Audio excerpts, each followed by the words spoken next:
Assalamualaikum warahmatullahi wabarakatuh.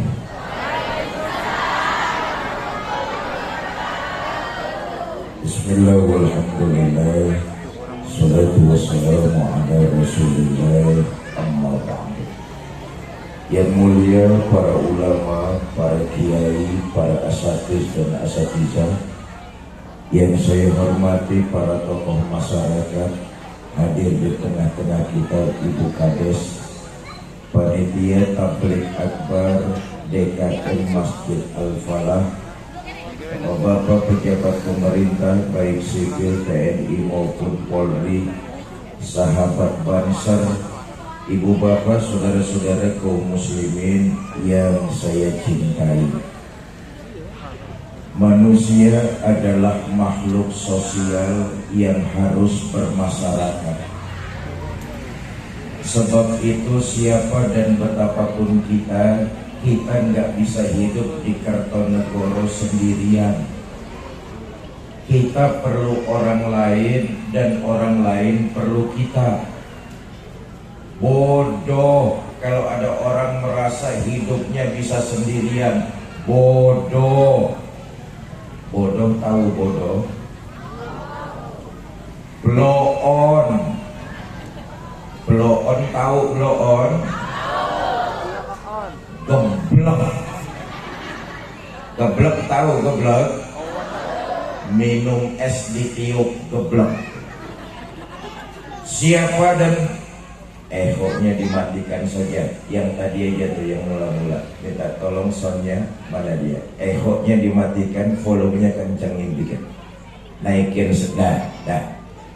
Jangan dioprek-oprek lagi ya mas ya. Ini panitia soundnya udah lunas apa belum sih ini? Siapa dan betapapun kita nggak bisa hidup sendirian. Kita perlu bantuan orang lain dan orang lain perlu bantuan kita. Jangankan untuk perkara yang susah, untuk hal yang mudah saja kita perlu bantuan orang lain. Apa contohnya? Senyum. Senyum itu mudah loh. Tapi untuk senyum kita perlu bantuan orang lain. Hati-hati orang Jenggawa kalau sudah bisa senyum sendirian.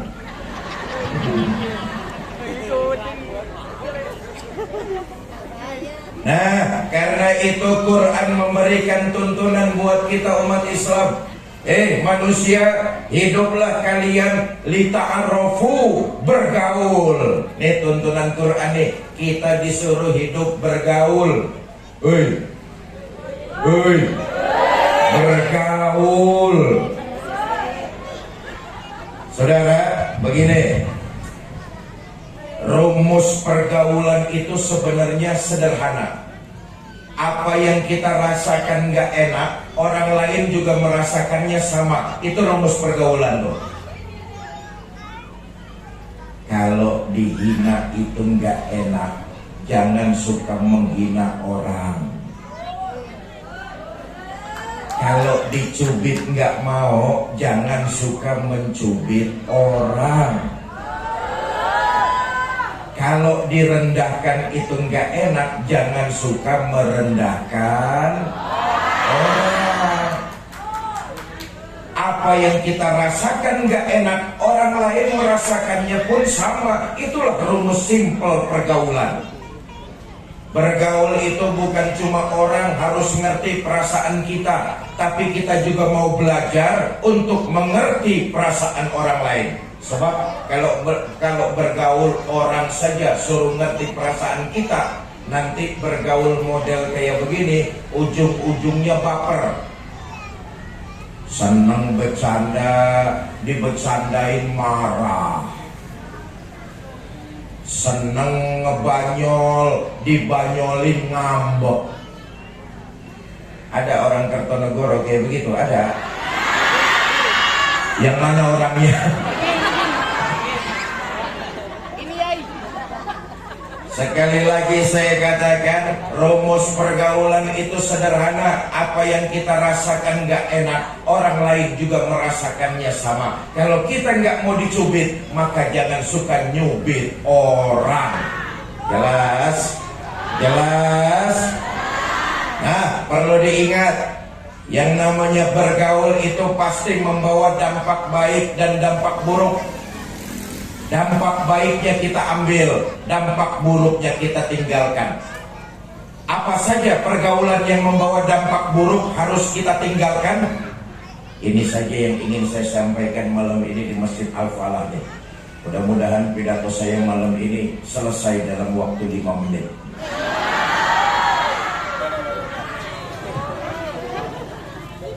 Sampai jam berapa pidato di sini nih? Jam 12.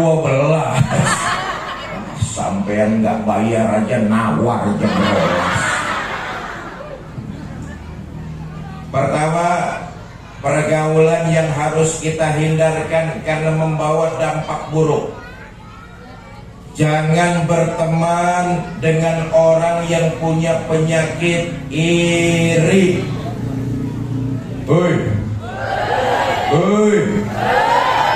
Apa penyakit iri? Nggak seneng ngelihat orang lain berhasil, nggak seneng lihat orang lain lebih sukses dari dirinya. Ini penyakit batin. Nauzubillah. Mudah-mudahan kita terhindar dari penyakit tersebut. Nggak seneng melihat orang lain lebih berhasil dari dirinya. Penyakit iri nih.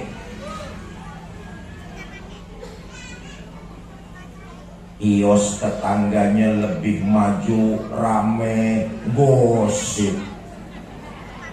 Terang aja kiosnya rame, baru pulang dari Gunung Kawi.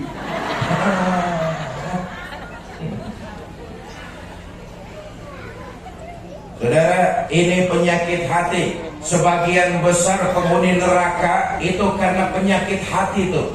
Kita memohon kepada Allah terhindar dari penyakit hati. Salah satunya adalah sifat iri. Nauzubillah min. Tetangganya beli motor, demam. Tetangganya beli mobil, opnam. Di rumah sakit dengar tetangganya bangun rumah, modar sekalian tuh. Padahal yang diajarkan agama, yang diajarkan Kanjeng Nabi, kalau tetangga mau dapat nikmat, dia senang, kamu ikut merasakan kesenangannya juga. Itulah tuntunan ajaran agama Islam. Kalau saudaranya, kalau tetangganya, kalau orang lain dapat nikmat, dia senang, kita disuruh ikut merasakan kesenangannya juga. Tetangganya beli motor baru, alhamdulillah. Tetangga saya beli motor baru, kapan-kapan kan saya bisa minjem. Tetangganya beli mobil baru, alhamdulillah. Tetangga saya beli mobil baru, kapan-kapan kan saya bisa minjem. Tetangganya punya istri baru, nggak boleh, yang ini nggak boleh. Sebaliknya, Nabi ngajarin kalau tetanggamu terkena bencana, mendapati musibah, dia susah, kamu ikut merasakan kesulitannya juga. Bapak Ibu, kita hidup bermasyarakat, pasti aja ada orang yang punya penyakit iri. Kenal boleh, tapi berkawan akrab nanti dulu. Kenapa? Penyakit irinya khawatir nular kepada diri kita. Jelas? Jelas? Satu. Yang kedua, hindari dalam pergaulan berteman sama orang yang senangnya bohong. Apa bohong itu? Memanipulasi kebaikan demi keuntungan dirinya sendiri. Biar dilihat orang paling hebat, biar dilihat orang paling berjasa, padahal dia nggak ngapa-ngapain. Tapi karya, kerja keras, usaha orang lain diakuin sebagai miliknya. Nah, ini tukang bohong nih. Padahal nggak ngapa-ngapain, tapi karya dan kerja keras orang diakuin. Ini tukang bohong. Persis kata pepatah, ayam yang bertelur tapi sapi yang dapat nama. Ayam ayam mati-matian bertelur, sapi yang dapat nama. Tuh, telur mata sapi.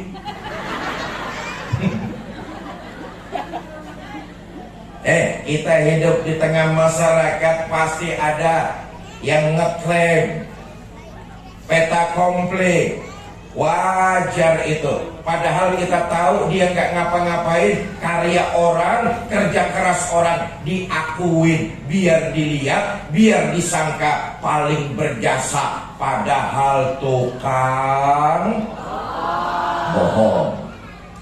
Gampangnya begini, Bapak Ibu Saudara-saudara, yang namanya bohong itu ucapan dengan perbuatan beda. Bohong itu ucapan dengan perbuatan beda. Karenanya Nabi kita Muhammad Sallallahu Alaihi Wasallam, beliau pemimpin buat kita umat Islam dari dunia sampai akhirat. Kenapa Nabi sebagai pemimpin kita dunia dan akhirat? Ucapan dengan perbuatannya sama, enggak beda. Nabi kalau ngomong A yang dikerjakan.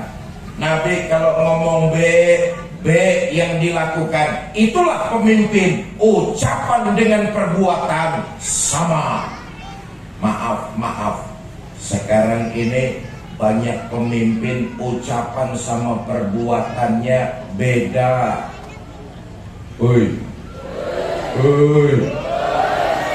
Ucapannya pengen mensejahterakan rakyat, tapi perbuatannya malah nambah kesengsaraan rakyat.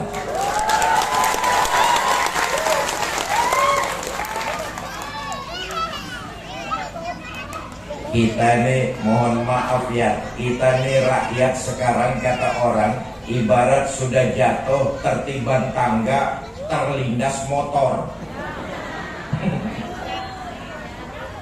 Apa buktinya? Bener-bener nih, kita lihat sekarang. Lapangan pekerjaan susah, nyari uang nggak mudah. Betul apa tidak? Kebutuhan hidup terus bertambah. Apalagi sekarang ini harga-harga melambung tinggi. Pak.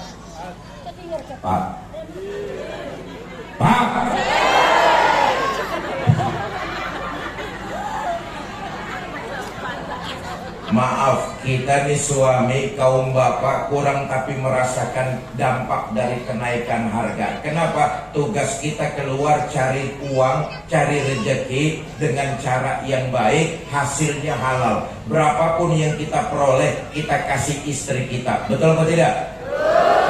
Tapi mohon maaf, sekarang ini istri kita ngatur uang belanja rumah itu mumet, pusing setengah modal. Bu, ibu dikasih uang sama suaminya 10.000, suruh belanja, dapat apa? Semua harga-harga naik, betul ya Bu ya? Kemarin menjelang pergantian tahun harga sudah naik. Nanti 1 bulan menghadapi bulan Ramadan naik lagi. Setengah bulan mau menyambut Idul Fitri pasti naik lagi. Harga kalau sudah naik nggak bakalan turun. Semua harga-harga sekarang ini naik. Yang turun cuma harga diri doang.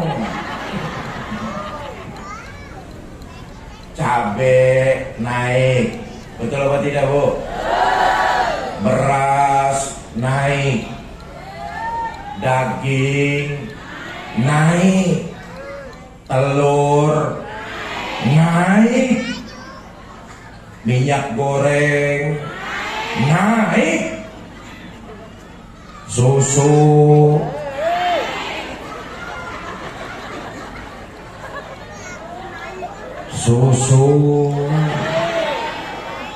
kendor.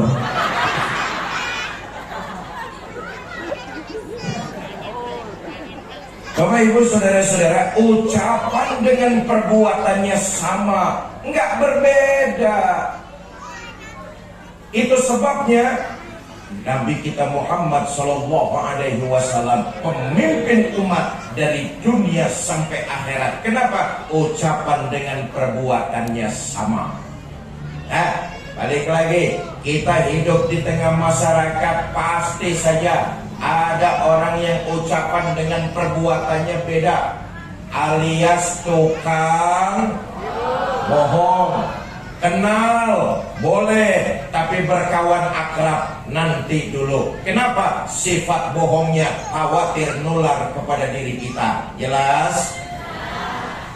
Pendiri negara Republik Indonesia, almarhum Muhammad Hatta, beliau pernah mengingatkan kepada kita bangsa Indonesia, kalau tidak pintar masih bisa diperbaiki dengan banyak belajar, nanti lama-lama akan jadi pintar. Kalau tidak pengalaman bisa diperbaiki dengan banyak latihan, nanti juga akan berpengalaman. Tapi kalau sudah tidak jujur, susah untuk diperbaiki. Kenapa? Sekali ada kebohongan, maka akan ikut kebohongan-kebohongan berikut di belakangnya. Na'udzubillah min. Hindari, kenal boleh, berteman nanti dulu. Jelas? Jelas? Yang ketiga, hindari berteman dengan orang yang senangnya ngomong melulu. Apaan aja dikomentarin, apaan aja diomongin. Kayaknya kalau 3 menit nggak ngomong, palanya pusing. Ada di sini kayak begitu, ada. Febri. Apaan saja dikomentarin, ya Allah. Nyuwun sewu ya, mohon maaf, orang perempuan kebanyakan ngomong saja pusing. Ini apalagi orang laki, apaan aja dikomentarin, bikin pusing. Tapi kita hidup di tengah masyarakat, ada saja orang yang senangnya ngomentarin orang lain, ngomongin orang lain, ada tuh. Nah, saya cuma pengen bilang begini, saudara, yakinlah, kita ini hidup nggak akan lepas dari komentar mulut usil orang lain. Jangankan kita berbuat salah, kita berbuat baik saja, kita tetap bakalan ada yang ngomongin. Nih, Desa Kertonegoro, Desa Kertonegoro ya, Masjid Al-Falah malam ini bikin pengajian tabligh akbar.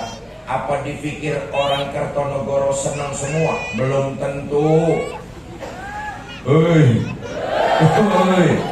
Belum tentu orang sini senang semua dengan adanya pengajian tabligh akbar malam ini. Ada yang mendukung terang-terangan, bagus Masjid Al-Falah bikin tabligh akbar, saya mendukung, nyumbang 50 juta umpama. Tapi ada yang diam saja, cuma hatinya gerundel. Gerundel itu apa gerundel? Gremeng. Hah? Gremeng. Ngerusuloh. Mulutnya nggak ngomong, hatinya ngerusuloh, gerundel. Bikin dah pengajian sana Masjid Al-Falah malam Senin. Undang dah semua orang di kampung di Desa Kertonegoro. Mudah-mudahan Fikri Zainuddin MZ nggak datang. Ada tuh, betul apa tidak?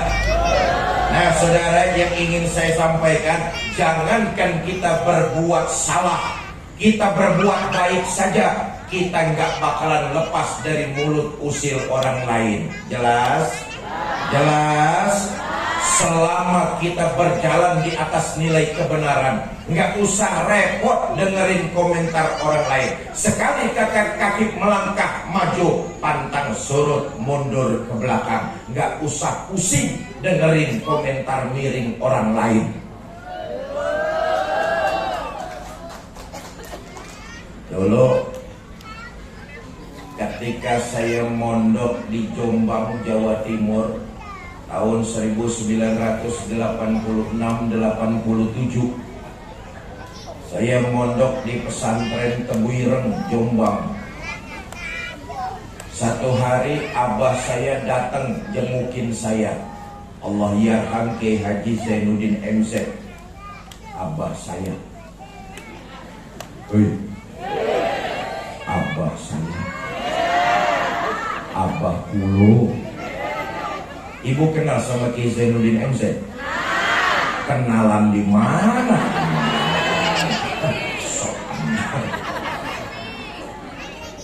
Kata abah saya begini, Fikri, kalau ada 10 orang, 1 orang ngomongin kamu dulu, jangan dibikin pusing. Saya bilang, kenapa Mbak? Masih ada 9 yang senang sama kamu. Yang 1 ngomongin kamu, diemin saja, nggak usah dibales, nanti juga dia capek. Saya bilang, Mbak, sekarang kalau pertanyaannya saya balik, 10 orang, 9 orang ngomongin saya melulu, bagaimana Pak? Kata abah saya, jangan juga dibikin pusing. Biarin 9 orang itu ngomongin kamu melulu, diemin saja, entar juga capek. Kan masih ada 1 yang sayang sama kamu, yang 1 itu aja kamu rawatin.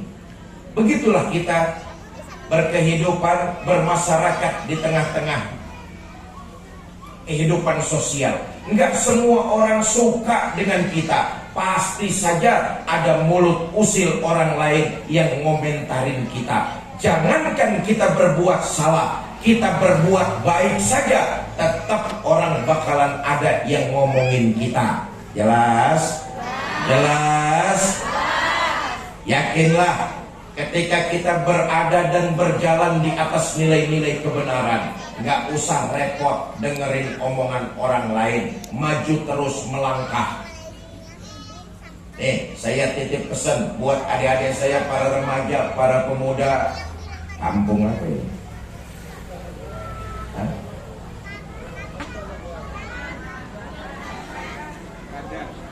Kartonegoro sajalah umum. Saya titip pesan adik-adik saya, para pemuda Kartonegoro. Para pemuda, para pemuda, selama kalian berjalan di atas nilai kebenaran, nggak usah pusing dengerin omongan orang. Teruslah melangkah, teruslah maju, teruslah berbuat. Jangan pernah takut salah berbuat dalam kebenaran. Andai kata kalian salah berbuat dalam kebenaran, itu masih lebih baik daripada kalian tidak pernah berbuat, tidak pernah salah berbuat dalam kebenaran. Andai kata salah berbuat dalam kebenaran, masih lebih baik daripada kalian tidak pernah salah karena tidak pernah berbuat dalam kebenaran. Contoh nih, contoh. Saudara baca Quran, salah itu masih lebih baik daripada saudara tidak pernah salah karena tidak pernah baca Al-Quran. Jelas ini? Jelas? Saya dong baca Quran nggak pernah salah. Bacanya kapan? Nggak pernah. Matamu soek. Nah, saudara, biarkan saja orang lain ngomongin kita, biarkan saja orang lain ngomentarin kita. Yang penting kita tahan lisan kita. Kita tahan mulut kita. Kita tahan cangkem. Kita tahan lisan kita, jangan ikut ngomentarin orang lain. Ketahuilah, kalau ada orang yang ngomongin kita, sesungguhnya sedang terjadi transfer pahala. pahala kita bertambah, dosa kita berkurang. Pahala kita bertambah dari mana? Dari orang yang sedang ngomongin kita. Dosa kita berkurang, kemana perginya? Allah timpakan kepada orang yang sedang ngomongin kita. Enak apa tidak? Enak apa tidak? Karena itu daripada kita ikut ngomentarin orang, saya ingin mengajak malam ini, lebih baik kita memperbanyak istighfar. Junjungan kita baginda Nabi besar Muhammad Sallallahu Alaihi Wasallam, satu-satunya manusia yang tidak pernah salah dan dosa. Saya tanya nih, orang Kertonegoro ada nggak yang nggak pernah bikin salah dan dosa? Ada apa tidak? Semua kita ini makhluk yang berlumuran salah dan dosa. Betul apa tidak? Jangan sok suci, jangan ngerasa benar sendiri. Manusia satu-satunya yang dosa dan salahnya sudah mendapat jaminan ampun dari Allah, Nabi kita Muhammad Sallallahu Alaihi Wasallam. Sejarah kita baca, Nabi itu istighfarnya sehari semalam nggak kurang 100 kali. Allahumma sholli wa sallim mubarak alaihi. Daripada kita ikut ngomongin orang, lebih baik malam ini dan seterusnya dawamkan kalimat istighfar. Astaghfirullah Rabbal baraya, astaghfirullah minal khataya,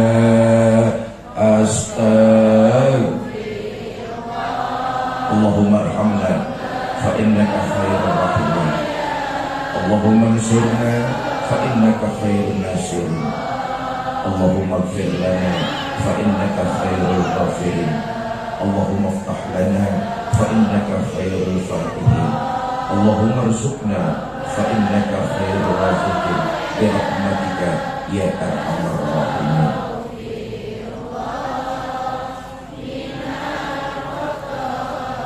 Bapak Ibu, saudara-saudara kaum muslimin yang saya cintai. Nah, kita bergaul di tengah masyarakat, siapa saja kita harus kenal. Apalagi kita hidup sekampung, hidup sedesa, siapa saja kita boleh kenal. Tapi dalam memilih sahabat, kita harus memilah dan memilih. Carilah sahabat yang membawa kita semangat untuk meningkatkan nilai-nilai kebaikan. Jelas?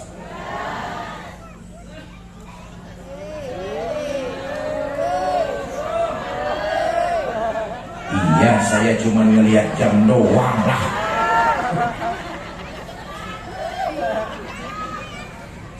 Ini hari ketiga saya muter di Jember. Dari mulai Jumat petang saya sudah hadir di sini.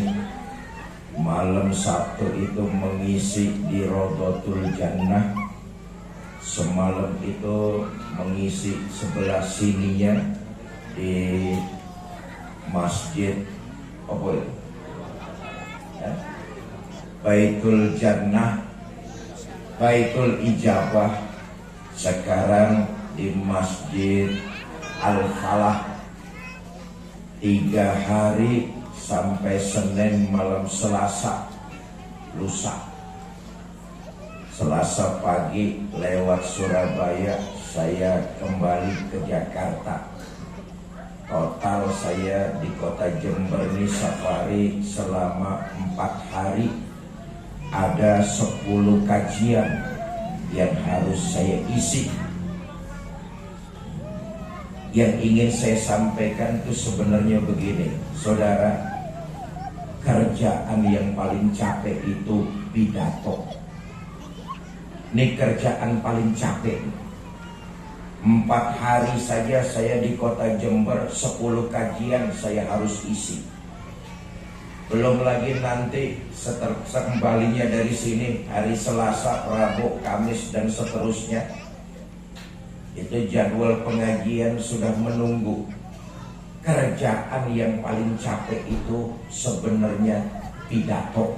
Ini kerjaan capek. Coba saja lihat, dari tadi tangan saya bergerak-gerak, mulut ngomong, otak muter. Habis ini ngomong apa, terus ngomong apa, udah gitu ngomong apa lagi. Jamaah sambil duduk dengerin, mulutnya ngunyah, enak.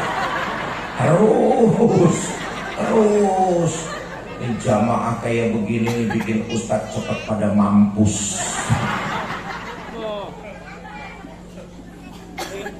Saudara, makanya ya, dakwah tuh ditempatkan pada posisi kedua, jihad, setelah fisabilillah, peperangan. Apalagi dakwah di Indonesia, ya Allah, negara kita ini Indonesia besar dan luas, dari Sabang sampai Merauke. Saya tuh pengajian di kota Jember sih relatif enak. Dari Banyuwangi itu kemarin saya turun di Banyuwangi ke kota Jember, jarak tempuhnya cuma 3 jam. Betul ya? Besok lewat Surabaya beda 1 jam, 4 jam. Enak. Tapi kalau sudah di luar Pulau Jawa, ya Allah saudara, saya tuh dakwah masuk ke pelosok-pelosok terpencil, masuk desa keluar desa, masuk kampung keluar kampung, masuk hutan keluar lembah, masuk hutan keluar hutan. Memangnya saya Tarsan? Makanya pantas kalau urutannya kedua jihad, setelah fisabilillah, dakwah tuh. Kalau nggak mau capek Bapak Ibu saudara-saudara, dakwah tuh enak di Jakarta aja, di televisi tuh enak tuh. Bener-bener dakwah di televisi, kemajuan media paling enak. Saya ngajar 20 menit, ditayangkan, insya Allah se-Indonesia orang pada dengar. Enak, nggak perlu capek turun Banyuwangi 3 jam ke Jember. Di Jakarta aja di televisi ngajar cuma 20 menit, ditayangkan, insya Allah se-Indonesia orang dengar. Yang kedua, amplopnya rada gede. Itu amplop dari TV, kalau saya sama anak istri nggak makan setahun, nggak habis-habis.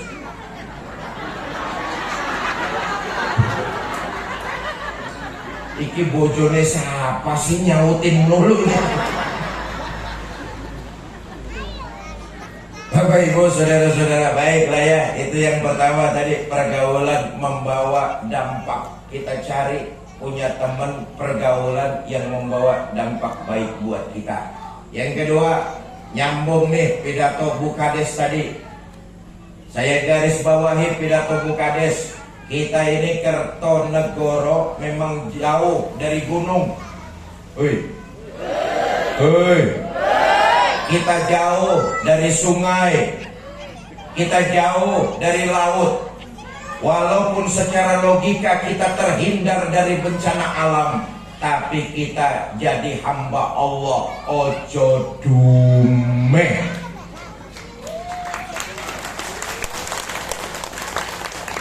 Kenapa? Enggak semua peristiwa di alam ini bisa dicerna dengan otak, bisa dicerna dengan logika. Ayo kita lihat saudara, seluruh peristiwa di alam ini terjadinya melalui 2 proses. Ada yang disebut kauniyah, ada yang disebut ilahiyah. Kauniyah apa itu? Peristiwa yang bisa dicerna pakai otak kita manusia. Tadi Bukades tuh. Secara logika kita jauh dari sungai, secara logika kita jauh dari gunung, secara logika kita jauh dari laut pesisir pantai. Dari logika insya Allah kita terbebas dari bencana. Amin ya Rabbal. Itu peristiwa kauniyah, bisa dicerna pakai otak manusia. Kenapa? Di situ ada kausalite, ada unsur sebab akibat. Contoh nih, contoh.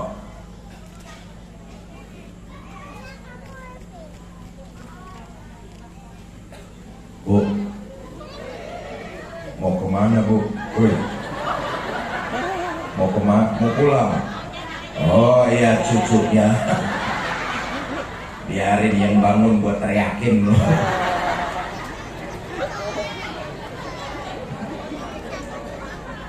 Nih, peristiwa kauniyah nih, sebab akibat, kausalite. Peristiwa ini bisa dicerna pakai otak kita nih. Contoh, siapa rajin belajar, dia akan pandai. Peristiwa itu disebut kauniyah.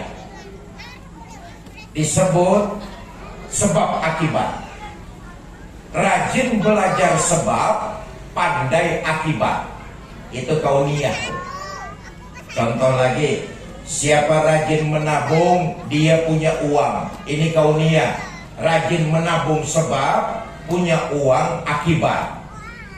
Tuh, kalau ada anak kecil kayak begitu tuh, otak kita ngomong. Tuh, ada anak kecil tuh, pasti ada ibu, ada bapak. Betul apa tidak? Peristiwa kauniyah nih, ada ibu, ada bapak. Hasil kerjasama yang baik antara ibu dan bapak, nongol anak. Betul apa tidak? Ini peristiwa kauniyah nih. Nah, balik lagi itu. Tadi pidato Bukades menyadarkan kepada kita tuh, enggak semua peristiwa di alam ini bisa dicerna pakai otak. Hoi. Hoi. Sebab apa? Ada yang kedua, ilahiyah. Apa ilahiyah itu? Kemauan Allah. Kalau Allah yang mau, enggak ada yang serba susah. Kalau Allah yang berkehendak, pasti segalanya serba mudah. Iza arada say'an ayyakula lahu. Jangan merasa kita tenang walaupun kita jauh dari sungai. Hei. Jangan kita tenang walaupun kita jauh dari gunung. Jangan kita tenang walaupun kita jauh dari pesisir pantai. Kalau Allah yang berkehendak, apa saja segalanya serba mudah. Peristiwa ini nggak bisa dicerna pakai otak manusia. Contoh nih, contoh. Saudara, api itu sifatnya panas. Benar apa tidak? Buat Allah, api itu netral. Netral bagaimana? Terserah maunya Allah. Kalau Allah mau api panas ya panas, kalau Allah mau api dingin ya dingin. Panas dan dinginnya api bukan untuk Allah, tapi untuk kita para makhluk. Betul apa tidak? Tuh, waktu Nabi Ibrahim dilemparkan ke dalam kobaran api yang menggunung, Allah memerintahkan kepada api, ya naru kuni bardan wa salaman ala Ibrahim. Hai api, dinginlah kamu, selamatkan Ibrahim. Walhasil Nabi Ibrahim keluar dari kobaran api, sekujur badan, sedikit pun nggak kebakar dengan api. Kenapa? Api nurut perintah. Nah, ini proses ilahiyah, nggak bisa dicerna pakai otak. Jangan-jangan Nabi Ibrahim nggak kebakar gara-gara ngamalin ayat yang tadi kali. Cobain. Ntar pulang dari masjid Al-Falah sampai rumah langsung ke dapur nyalain kompor. Baca ayat ini 3 kali. Ya naru kuni bardan wa salaman ala Ibrahim. Nangkring di atas kompor, insya Allah gosong. Nggak bisa dicerna pakai otak. Karena itu kita jangan ngerasa aman. Perbanyaklah ibadah, karena ada proses yang kedua, ilahiyah, kemauan Allah. Contoh lagi nih, contoh lagi. Sepanjang sejarah kita baca, Siti Maryam itu nggak pernah punya suami. Betul apa tidak? Tapi Allah mau Siti Maryam hamil melahirkan Nabi Isa. Nggak bisa dicerna pakai logika. Sejarah mencatat Siti Maryam nggak pernah punya suami, tapi Allah mau Siti Maryam hamil melahirkan Nabi Isa, hamil tanpa proses punya suami. Kita sayangkan di Jenggawa banyak juga perempuan yang gak mau kalah sama Siti Maryam.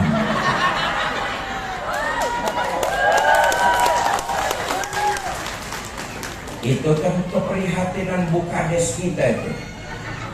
Itu akibatnya terjadi jas sama jus.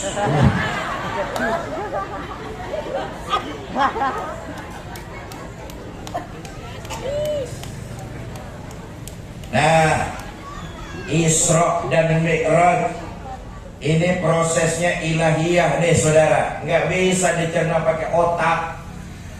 Otak kita harus tahu diri. Nggak semua peristiwa di alam ini bisa masuk otak. Kenapa? Ada proses yang kedua ilahiyah, termasuk Isra dan Mi'raj. Ulama sepakat Nabi itu melaksanakan Mi'raj zahir batin, jasad dan fisik. Ya Allah, ayatnya tadi sudah dibacakan kori kita itu. Nabi dijalankan, Allah yang menjalankan. Perjalanannya, woi, mau kemana, woi? Woi, mau pulang bareng, woi. Saya setuju tuh MC tadi, sambutannya memesan kepada kita jangan bubar dulu sebelum pembacaan doa, kecuali yang punya uzur, ya. Yang nggak punya uzur jangan bubar sebelum doa, sebab keberkahan pengajian itu ada pada doa. Pengajian dengan doa satu paket, nggak bisa dipisah-pisahkan. Persis kayak orang sedang berpakaian. Orang kalau berpakaian pasti pakai baju, pakai celana. Begitu juga pengajian dengan doa. Kalau ada orang ikut pengajian bubar sebelum baca doa, itu juga sama dengan pakai pakaian nggak sempurna, pakai baju tapi nggak pakai.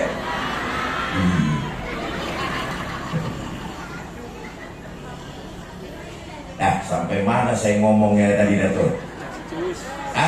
Isra dan Mi'raj perjalanannya, ya Allah saudara, kita lihat sekilas nih ya.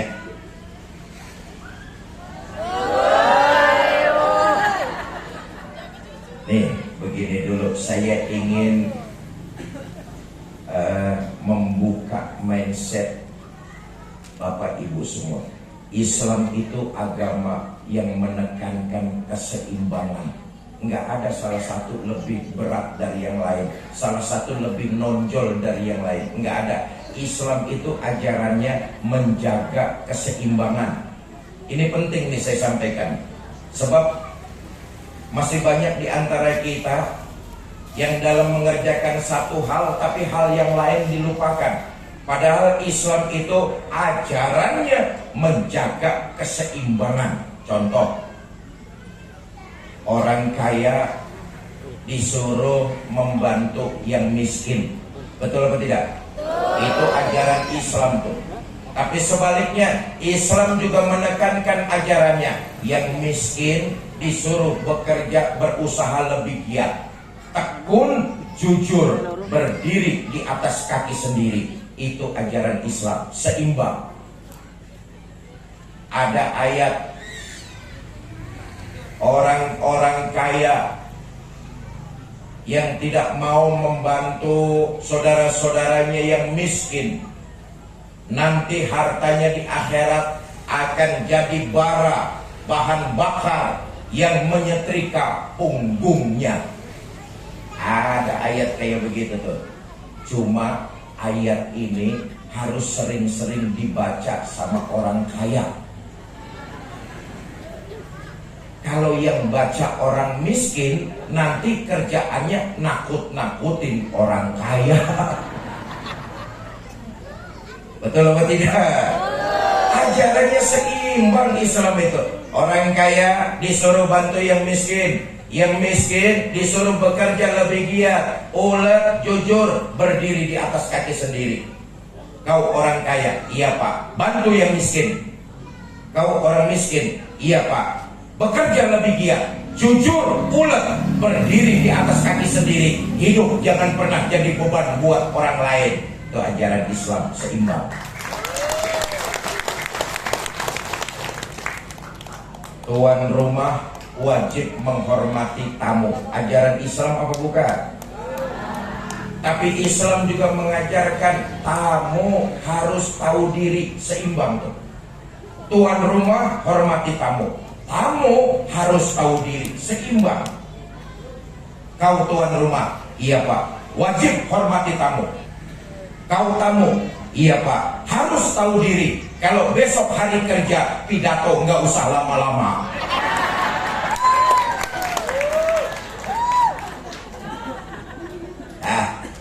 Rajab, Isra dan Mi'raj, Nabi itu menempuh perjalanan sangat jauh, saudara. 3 dimensi alam. Tadi ayatnya sudah dibacakan. Masjidil Haram ke Masjidil Aqsa itu alam nasur, alam manusia. Langit pertama sampai langit ke-7 alam malakut, alamnya malaikat.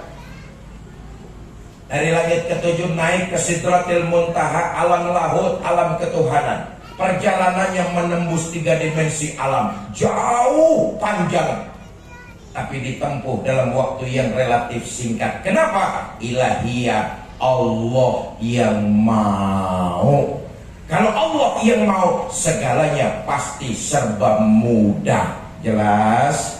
Jelas?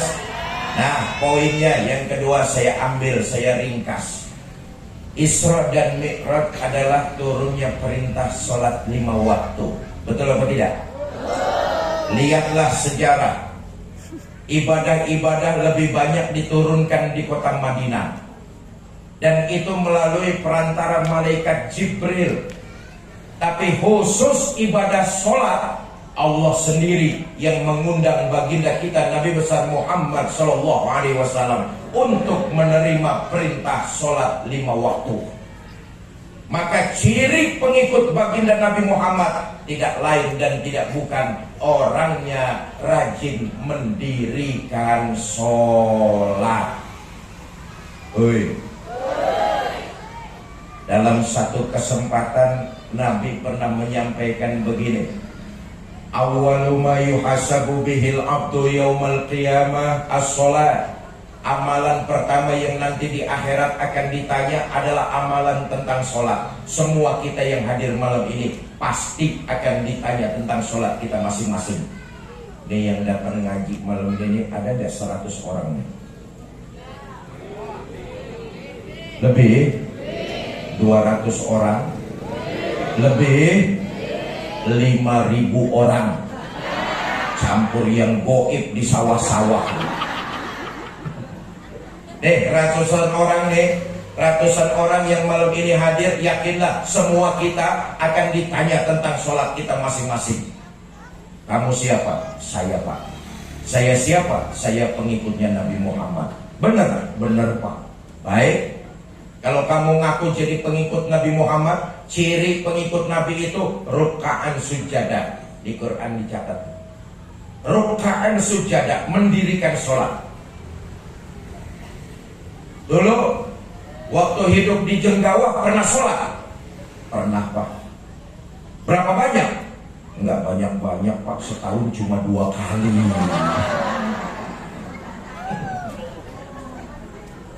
Kita renung lalu kita hitung.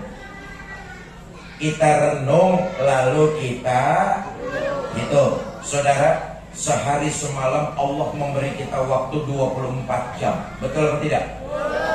Dalam waktu 24 jam Allah cuma minta kepada kita 5 kali lapor melalui sholat 5 waktu.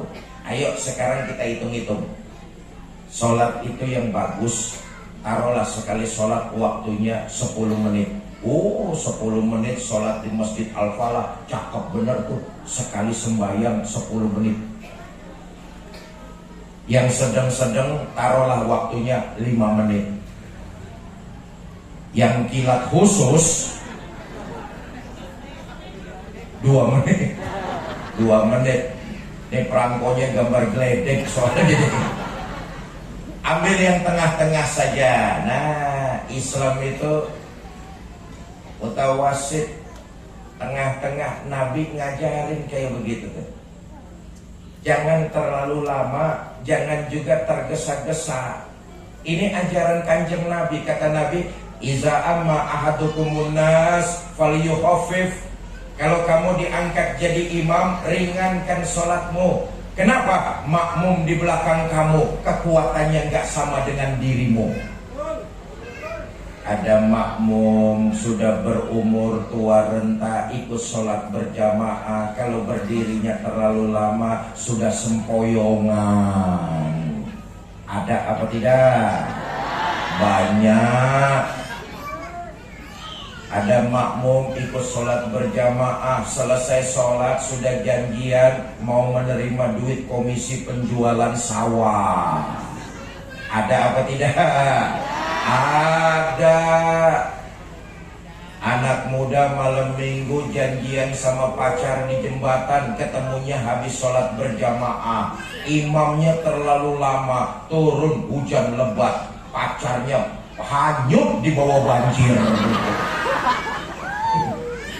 Ambil yang tengah-tengah saja, terlalu lama jangan, tergesa-gesa juga nggak perlu. Sekali sholat 5 menit. Ayo kita hitung. 5 kali 5 waktu kan.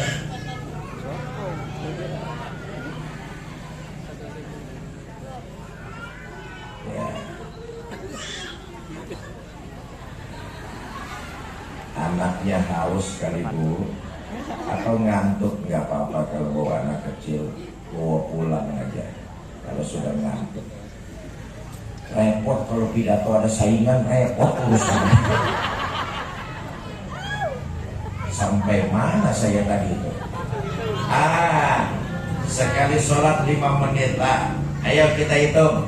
5 kali 5 waktu kan cuma 25 menit. Betul apa tidak? Sisanya 23 jam 35 menit silakan kau gunakan untuk keperluanmu. Cuma 25 menit Allah minta kita lapor. Ini saja masih banyak di antara kita yang belum mengerjakannya. Oh, saya bangga dan bersyukur. Tadi dikasih tahu sama tokoh masyarakat, Ustaz, alhamdulillah warga Kartonegoro sholat berjamaahnya rajin-rajin Ustaz. Saya bilang alhamdulillah, saya juga dengar-dengar kok orang sini kalau sholat berjamaahnya rajin-rajin. Apalagi kalau subuh berjamaah, Masjid Al-Falah penuh sampai keluar-luar. Enggak ada yang di dalam.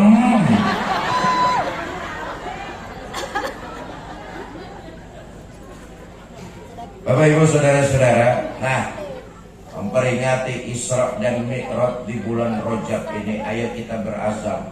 Sholat kita jangan cuma sekedar menggugurkan kewajiban, tapi kualitasnya harus kita tingkatkan. Ciri yang sholatnya berhasil sebagaimana dicontohkan baginda Nabi, dia kembali dalam kehidupan bermasyarakat, himmah, punya semangat menebarkan nilai-nilai kebaikan. Itu sholatnya berhasil. Saya ulangi, sholat jangan cuma sekedar gugurin kewajiban. Di tengah masyarakat kita nggak bisa jadi manusia yang sedikit bermanfaat. Itu namanya sholat yang kita kerjakan cuma sekedar menggugurkan kewajiban. Mulai malam ini dan seterusnya kita berusaha kualitas sholat kita tingkatkan. Indikasi sholat yang berhasil, selesai dia dari ibadah sholat, kembali ke tengah-tengah masyarakat, dia jadi manusia yang lebih bermanfaat. Contoh nih, istri yang sholatnya berhasil, kelihatan deh dia dalam kehidupan berumah tangga, dia akan lebih bisa menghargai dan menghormati suaminya. Itu sholat istri berhasil. Bu, urusan ini ibu-ibu belaga budak nih. Seorang istri yang sholatnya berhasil, dia kelihatan dalam kehidupan berumah tangga. Dia akan lebih bisa menghormati dan menghargai suaminya. Ingat, bagaimanapun pintarnya seorang istri, bagaimanapun melesatnya karir seorang istri, suami adalah kepala keluarga, suami adalah pemimpin dalam rumah tangga. Maka istri yang sholatnya berhasil, dia lebih bisa menghargai dan menghormati suaminya. Mau kemana-mana, izin sama suami, cium tangan suaminya. Bu, tadi mau ngaji, izin gak sama suaminya? Cium tangan suaminya.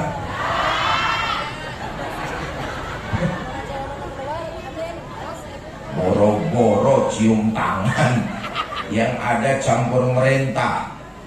Mas, saya mau arisan, itu jemuran kalau hujan angkatin ya mas ya. Ini di bulan Rajab, peristiwa yang besar, Isra Mi'raj, turunnya perintah sholat 5 waktu. Malam ini dan seterusnya, kualitas sholat kita tingkatkan. Indikasi dalam kehidupan sehari-hari, kita makin semangat untuk menebarkan nilai-nilai kebaikan. Bapak Ibu saudara-saudara, mau meningkatkan kualitas sholat? Wah, yang jawab 50 orang. Saudara-saudara mau meningkatkan kualitas sholat? Mau hidup menebarkan kebaikan? Saya tes bersama dengan saya malam ini. Saudara-saudara mau ikut sedekah? Bawa uang? Berapa? 2.000. Masuk kebun binatang saja tiketnya 50.000 lebih. Itu lihat monyet. Lihat Fikri Zainuddin MZ rongewu, mahalan monyet ketimbang saya. Nah, kita tahulah orang Kartonegoro nih, yang namanya Amalia sedekah itu kan yang penting ikhlasnya. Betul atau tidak? Soal besarnya mah nomor 1. Sedekah itu buat apa kecil kalau nggak ikhlas? Mendingan sedekah besar tapi ikhlas. Nanti panitia mengitarkan kotak-kotak amal, ibu bapak diisi seikhlasnya. Ada ibu yang ngomong, Ustadz saya dilalah nggak bawa uang, kelupaan Ustadz. Tadi disamper buru-buru sama teman saya berangkat, uangnya kelupaan di rumah. Ya sudah, ibu yang kelupaan nggak bawa uang nggak apa-apa. Nanti petugas kotak amal sampai depan ibu pinjam dulu sama tetangga yang sebelah. Kalau tetangganya sama-sama nggak bawa uang juga, ya sudah nggak apa-apa. Ibu pura-pura saja masukin tangan ibu ke dalam kotak amal. Jangan ngambil yang di dalam. Mana petugas? Adik-adik hadrah, silakan dimainkan satu nasib lagi deh. Minta tolong sambil kotak-kotak amal ngiter. Dimulai dari saya dulu. Hadrah minta tolong deh.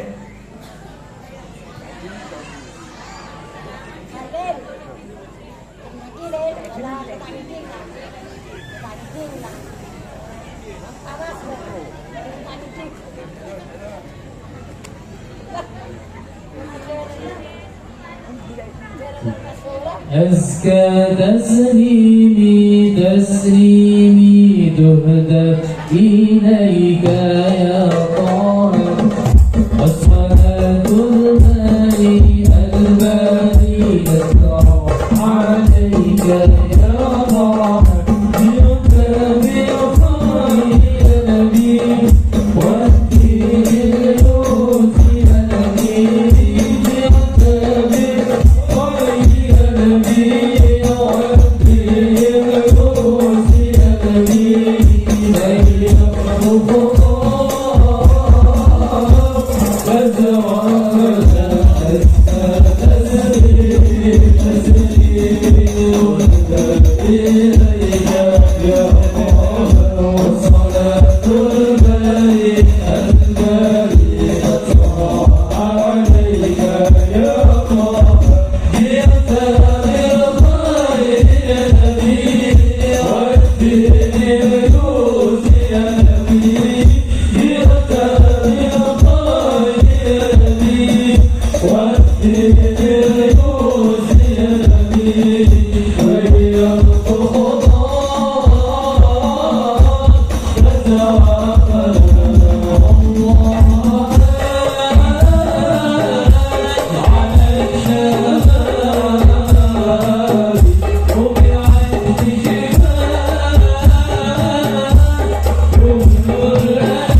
Saudara-saudaraku muslimin yang saya cintai, saya titip pesan mulai malam ini dan seterusnya. Kalau kita melakukan amalia sedekah, apalagi di bulan Rajab, bulan yang dimuliakan Allah, kita dianjurkan salah satunya melakukan amalan sedekah. Niatkan pahala sedekah itu kirim buat keluarga yang sudah meninggal dunia.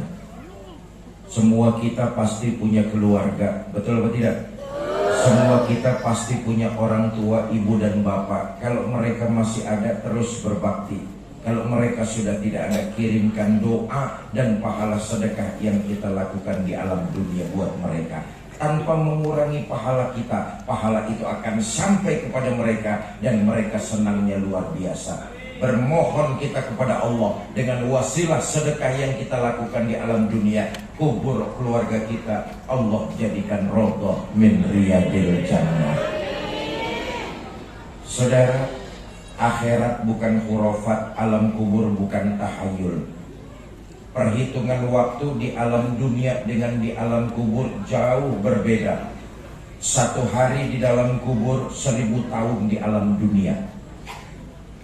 Kalau kita satu hari lupa mengirimkan doa, apalagi pahala sedekah kepada ibu bapak kita yang sudah wafat, mereka sangat menanti dan mengharap selama 1000 tahun. Mereka sudah tidak lagi bisa melakukan ibadah, mereka sudah tidak lagi bisa melakukan amalan-amalan kebaikan. Doa dan kiriman pahala sedekah dari kita keturunannya di alam dunia itu sangat membantu mereka di dalam kubur. Ketahuilah, alam kubur itu kepastian. Munkar dan nakir juga kepastian. Siksa dan nikmat kubur juga kepastian. Di alam kubur pilihannya cuma ada 2. Ada nikmat kubur, ada siksa. Mudah-mudahan keluarga kita, orang tua kita Allah jadikan dapat nikmat kubur. Amin. Tapi kalau mereka dapat siksa kubur, amalan, doa, dan pahala sedekah yang kita kirimkan dari alam dunia itu sangat membantu meringankan mereka, dan mudah-mudahan itu jadi wasilah kubur mereka Allah jadikan raudhah min riyadil jannah. Nah, jadi kalau kita melakukan amaliyah sedekah tanpa mengurangi pahala kita, niatkan pahala itu buat keluarga yang sudah meninggal dunia. Bapak Ibu, saya terima kasih kepada para tokoh masyarakat di Kertonegoro dan DKM Masjid Al-Falah serta teman-teman dari Yayasan Cinta Darud Dakwah. Karena kolaborasi mereka lah saya bisa bersilaturahmi dengan keluarga saya yang ada di Kertonegoro. Yayasan Cinta Darud Dakwah dipimpin oleh Ustadz Hardi. Inilah yang memprakarsai perjalanan safari dakwah saya sampai ke Kertonegoro, Kecamatan Jenggawah, Kota Jember. Yang memprakarsai perjalanan safari dakwah teman-teman dari Yayasan Cinta Darud Dakwah. Nih, malam ini alhamdulillah saya bisa datang ke sini. Kalau ujuk-ujuk saya datang sendiri, ujuk-ujuk tuh apa ujuk-ujuk? Tiba-tiba saya datang sendirian ke Kertonegoro, rasa-rasanya rak mungkin toh. Ayo kita lihat nih, tiket dari Jakarta ke Banyuwangi 1.500.000 rupiah. Woi, woi, tiketnya saja 1,5 juta sekali jalan, pakai duit. Dari Banyuwangi saya harus sewa mobil, pakai duit. Mobilnya harus isi bensin, pakai duit. Sampai Jember saya harus sewa penginapan, pakai duit. Saya juga perlu makan, pakai tangan. Makan pakai duit, memangnya saya kuda lumping. Total sekali jalan boleh jadi 3 sampai 4 jutaan. Kalau saya berdua istri ya 8 juta. Kalau saya yang tanggung sendirian, remuk. Betul atau tidak? Alhamdulillah ada teman-teman dari Yayasan Cinta Darud Dakwah yang memprakarsai saya bertemu dengan keluarga besar saya di Kertonegoro. Nah, Yayasan Cinta Darud Dakwah ini dipimpin oleh Ustadz Hardi sedang mengusung program. Programnya mulia dan luar biasa. Apa itu? Mencetak 1 juta penghafal Al-Quran. Saudara, ini program bukan khoyali, bukan hayalan. Ini program realistis. Data statistik Indonesia itu jumlah penduduknya 275 juta jiwa. Muslim mayoritas 87%. Kira-kira pemeluk agama Islam di Indonesia jumlahnya 225 juta orang. Itu yang beragama Islam. Potensinya besar, luar biasa. 225 juta orang, banyak apa enggak? Banyak apa enggak? Kalau kencing bareng sejenggawah banjir. Dari Aceh sampai Papua 87% mencetak 1 juta penghafal Al-Quran. Mudah. Kalau kita umat Islam dari Aceh sampai Papua bahu membahu, saling membantu, bergandengan tangan, rasa-rasanya 1 juta penghafal Al-Quran akan cepat terrealisasi di negara kita tercinta Indonesia. Sekarang penghafal terbanyaknya masih Palestina. Mudah-mudahan di masa yang akan datang menuju Indonesia baldatun thayyibatun wa rabbun ghafur, Indonesia jadi terbanyak penghafal Al-Qur'annya. Amin. Dan mudah-mudahan salah satu di antara mereka adalah anak-anak kita semua. Punya anak hafiz atau hafizoh, ya Allah, luar biasa. Punya anak penghafal Al-Qur'an, atau kita membantu santri-santri yang menghafal Al-Quran, jariyahnya akan terus terkirim kepada diri kita. Bukan per surat, bukan per ayat, bukan per kalimat, tapi tiap huruf yang terucap dari santri-santri yang menghafal Al-Quran, kita masih terus terkirim jariyah pahalanya. Nah, nanti Ustadz Hardi akan menyampaikan sekelumit tentang program tersebut sambil mengajak kepada kita semua untuk ikut ambil bagian, berkontribusi dalam penggalangan donasi mencetak 1 juta penghafal Al-Quran. Sekali lagi saya garis bawahi, kalau ibu bapak jamaah Masjid Al-Falah ada yang ingin ikut berinfak dan bersedekah, niatkan pahalanya, kirim buat keluarga tercinta yang sudah meninggal dunia. Insya Allah kehidupan kita di masa yang akan datang akan jauh bertambah berkah. Kepada Ustadz Hardi, waktu dan tempat saya persilakan.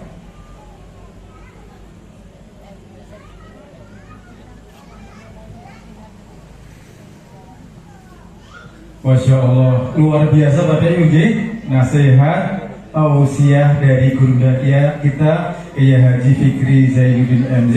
Semoga kita semua bisa mengambil hikmahnya dan kemudian bisa kita kerjakan dalam kehidupan kita sehari-hari. Baik Bapak Ibu, seperti yang beliau katakan tadi bahwa safari dakwah Kiai Haji Fikri Zainuddin MZ ke seluruh dunia itu dalam rangka program untuk apa? Mencetak 1 juta penghafal Al-Quran seluruh Indonesia. Maka malam hari ini Pak Kiai membawa hadiah dan oleh-oleh. Apa ini Bapak Ibu? Mushaf Al-Quran. Al-Quran ini tidak sembarang Al-Quran, karena di dalamnya ada tanda tangan beliau sebagai tanda cinta kasih beliau kepada Bapak Ibu semua. Nah, kemudian bagaimana syaratnya mendapatkan hadiah Al-Quran dari beliau ini? Syaratnya cuma satu Bapak Ibu, yaitu apa? Bapak Ibu ikut andil dalam program mencetak 1 juta penghafal Al-Quran seluruh Indonesia. Caranya bagaimana Ustaz? Caranya malam hari ini Bapak Ibu cukup menyisihkan sebagian rezekinya sebesar 2 juta rupiah, tapi bisa diangsur, dibayar, ditunaikan, dicicil selama 5 bulan. Jadi malam ini Bapak Ibu tidak perlu memberikan ataupun menyetorkan infaknya, tapi niatkan dalam hati dulu aja bahwa malam ini ingin ikut berinfak bersedekah bagi penghafal Al-Quran seluruh Indonesia. Nanti Bapak Ibu yang berminat untuk mendapatkan hadiah ini, silahkan angkat tangan dan maju ke depan. Nanti ke depan sini, ya. Kalau di panggung mungkin nanti terlalu banyak, ya. Nanti panggungnya nggak kuat. Setelah ke depan, hadiah ini diberikan langsung oleh Pak Kiai, bukan oleh saya. Nah, setelah mendapatkan mushaf ini, nanti Bapak Ibu didoakan langsung oleh Pak Kiai, semoga sekeluarga menjadi ahli Quran. Setelah didoakan itu masih dapat doa lagi. Apa itu? Mungkin Bapak Ibu punya hajat-hajat yang belum dikabulkan. Contoh, lama sakit nggak sembuh-sembuh. Nanti bisikan ke Pak Kiai, mohon didoakan supaya Allah menyembuhkan. Contoh lagi, lama nikah tapi belum dikaruniai anak, bisikan ke Pak Kiai. Atau punya usaha tapi maju mundur nggak maju. Atau jatuh bangun jatuh nggak bangun. Yang intinya semua urusan dunia yang hajatnya belum dikabulkan Allah, minta Pak Kiai untuk mendoakan. Ingat, Nabi pernah berkata bahwa musafir itu doanya mustajab. Pak Kiai ini musafir itu kata Nabi apa? Doanya mustajab. Masih dapat bonus istimewa satu lagi. Apa itu? Yaitu foto berdua dengan Pak Kiai di depan sini. Nanti kalau ada ibu-ibu yang maju ke depan, suaminya boleh ikut maju, foto berdua, bertiga dengan Pak Kiai, atau bawa anak, bawa keluarga, diajak maju ke depan, foto bareng. Kalau nanti ada bapak-bapak yang maju ke depan, istrinya boleh maju, ikut foto bareng. Yang nggak boleh istri orang lain, ya. Jadi istri sendiri aja, jadi Bapak Ibu tadi apa syaratnya untuk mendapatkan hadiah ini? Doa istimewa dan foto berdua dengan beliau, yaitu Bapak Ibu malam ini niatkan menyisihkan rezekinya, sebagian rezekinya sebesar berapa? 2 juta. Bisa dibayar berapa bulan? 5 bulan. Maka dari itu 10 menit dari sekarang kami mencari mujahid dan mujahidah yang siap berinfak di jalan Allah untuk para penghafal Al-Quran. Yang berminat silahkan angkat tangan. 1, buka deh. 2, mari maju dulu. 3, mari Pak maju. Yang angkat tangan maju ke depan. Nanti ada tim yang akan mengarahkan. Monggo Pak Kiai. Jadi nanti ke depan sini aja. Nanti Pak Kiai yang menyerahkan. Monggo Bapak Ibu tadi yang sudah kata mas ke depan. Jadi Bapak Ibu, Al-Quran ini hadiah istimewa dari Pak Kiai. Setelah menerima hadiah ini, tolong nanti di rumah dibaca, kita terus ya. Apalagi bentar lagi bulan Ramadan, insya Allah berkah-berkah dan berkah sekali. Bapak Ibu yang dirahmati Allah Subhanahu Wa Taala. Jadi di dalam safari dakwah ini, kami Yayasan Cinta Darul Dakwah di samping juga infak sedekah dari Bapak Ibu untuk para penghafal Al-Quran, juga untuk memberikan beasiswa kepada putra-putri kita untuk belajar di Al-Azhar Kairo Mesir. Jadi kami berharap gitu ya kepada taman masjid, apalagi Bu Kades, nanti mungkin ada warganya yang sudah hafal 5 juz Bu, tahu ataupun sedikit bisa bahasa Arab, bisa didaftarkan kepada kami. Nanti bisa kami berikan beasiswa untuk belajar ke Al-Azhar Kairo Mesir. Bapak Ibu rahimahullah, dalam mencetak 1 juta penghafal Al-Quran ini, kami kerjasama dengan beberapa pondok pesantren yang selama ini kita bantu untuk santri-santrinya menjadi penghafal Al-Quran. Di antaranya ada yang di Lombok, ada yang di Jogja, di Solo, kemudian di Medan. Insya Allah nanti mungkin di Jember atau di Banyuwangi kita juga ada berkolaborasi dengan beberapa pondok pesantren. Dan alhamdulillah selama kita sampai di bawah dengan Pak Kiai dari Sabang sampai Merauke yang mendukung luar biasa mendukung. Bapak Ibu rahmatullah, infak 2 juta, infak 2 juta itu bahwa bisa dibayar selama 5 bulan, itu Bapak Ibu silahkan kalau malam ini ingin terima hadiahnya dulu, jangan mikirkan bayarnya, bayarnya belakang aja, itu urusan Allah ngasih rezeki pada kita. Jadi banyak jamaah-jamaah yang di lain daerah itu dia apa? Belum ada rezeki, yang penting maju nyari barokahnya dari Pak Kiai, terima Al-Qur'annya dulu. Alhamdulillah seminggu kemudian, sebulan kemudian Allah ngasih rezeki baru ditunaikan. Ada juga yang bertanya, Ustaz, nanti setelah 5 bulan kalau Allah belum ngasih rezeki bagaimana? Tidak apa-apa, karena ini bukan hutang, ini adalah infak, dan ini bukan jual beli Al-Quran, ini hanya hadiah. Jadi kalaupun selama 5 bulan kok juga belum Allah kasih rezeki, gak apa-apa. Mungkin bulan ke-6, bulan ke-7, bulan ke-8 baru ada rezeki, baru ditunaikan, tidak apa-apa. Jadi kami ini hanya sebagai hadiah dari Pak Kiai untuk apa? Bapak Ibu yang ingin membantu para penghafal Al-Quran di seluruh Indonesia. Masya Allah. Ada juga kemarin yang tanya, Ustaz gimana nanti kalau saya belum menunaikan infak itu kok Allah panggil duluan? Insya Allah Bapak Ibu semuanya akan menjadi pahala karena apa? Bapak Ibu sudah niatkan untuk infak dulu. Kemudian kalau Allah panggil duluan, tadi seperti yang saya bilang bahwa ini bukan hutang, jadi tidak apa-apa. Al-Qur'annya malah apa? Membawa berkah. Karena apa? Membawa berkah karena sudah dibaca, sudah untuk darus. Jadi seperti itu. Masya Allah. Yang ikut ini luar biasa nih dari jamaah Masjid Al-Falah, nanti mudah-mudahan menjadi keberkahan bagi kita semua. Sambil menunggu yang lain mungkin untuk maju ke depan, boleh kita bersolawat bersama-sama ya. Sallallahu ala Muhammad, sallallahu alaihi wasallam, sallallahu ala Muhammad, sallallahu alaihi wasallam, sallallahu ala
Baik,